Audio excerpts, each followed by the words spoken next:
Hey, what's up, fellas? Hope you're having a great week. It's been a few days since my last video, but I have a really interesting subject to talk to you about. And I think it's appropriate for the time that silver is at a pretty good low, and it's actually a buying opportunity at this point. I've decided to make this video about what types of silver should I buy when it comes to the junky 90% type silver or anything else for that matter.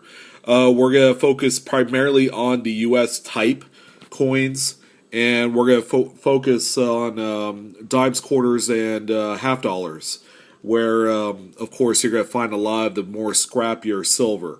So let's start with dimes. What types of dimes? And I know there's really not a whole lot of difference because they're all 90% silver and 10% copper.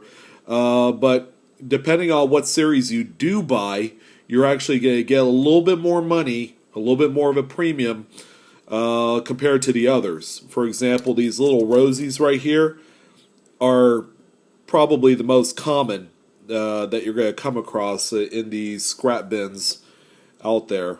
Or I don't know what you guys call it at other stores and everything else. But yeah, the Roosevelt Dime primarily is a, even in the highest grades, this is primarily a 90% bullion coin that you're only usually would buy for scrap unless it's a high grade, for example, 49S, 51S, which are the key dates for this series. So if you're not discriminating, as far as the silver content goes, then Roosevelt Dimes are definitely the safe way to pick. But if you look really hard and really deep, okay, coins like the Mercury Dime is going to net you a little bit more money.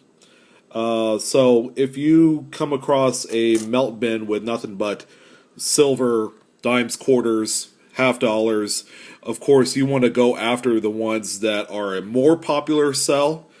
Okay, so you're not just putting the whole bullion stacking spin on the whole thing, but you also want to take into consideration what would a collector buy.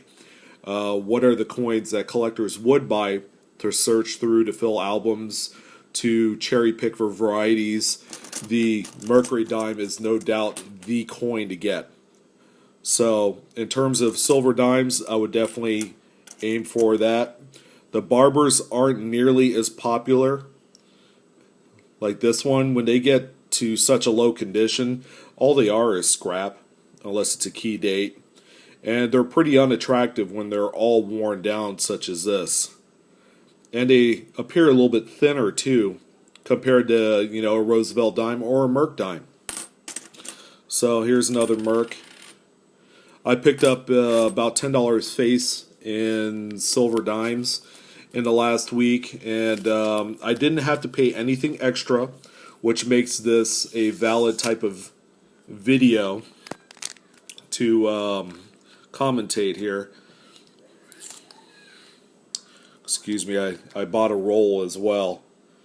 Alright, so for the dimes, okay, Mercury Dimes.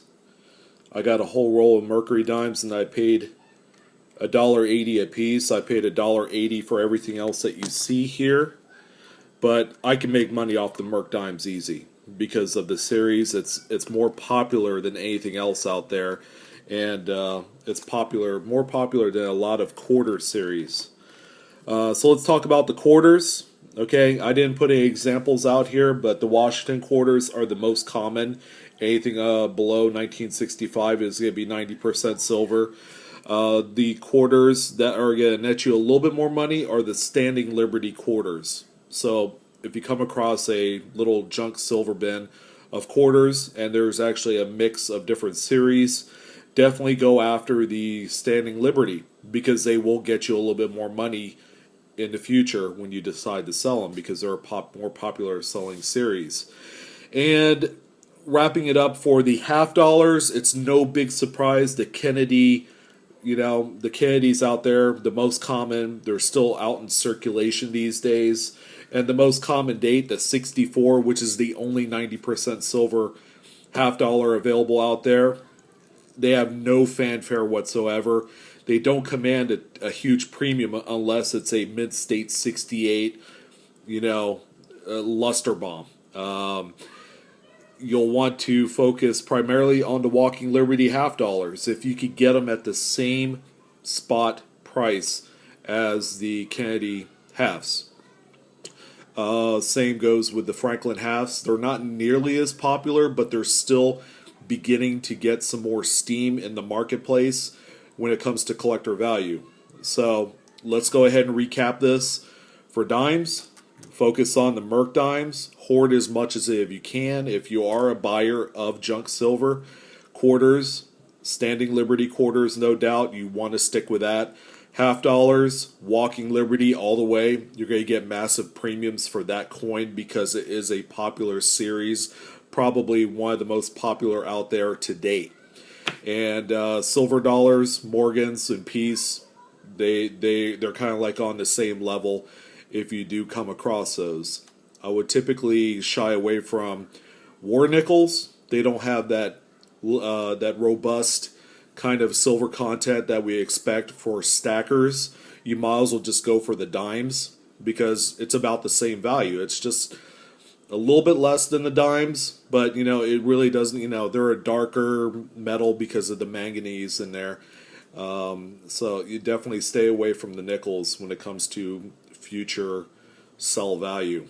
So that wraps up this episode. Thanks again for tuning in. I have more coming up. I'm going to do a video of all the new purchases, lots of really nice stuff, and that I'd really like to share with you. I've been kind of upping my game. You're seeing less videos because I'm saving more money to buy nicer stuff, and I want to be able to illustrate that to you. Thanks again for tuning in, and stay tuned for more. I'll talk to you soon.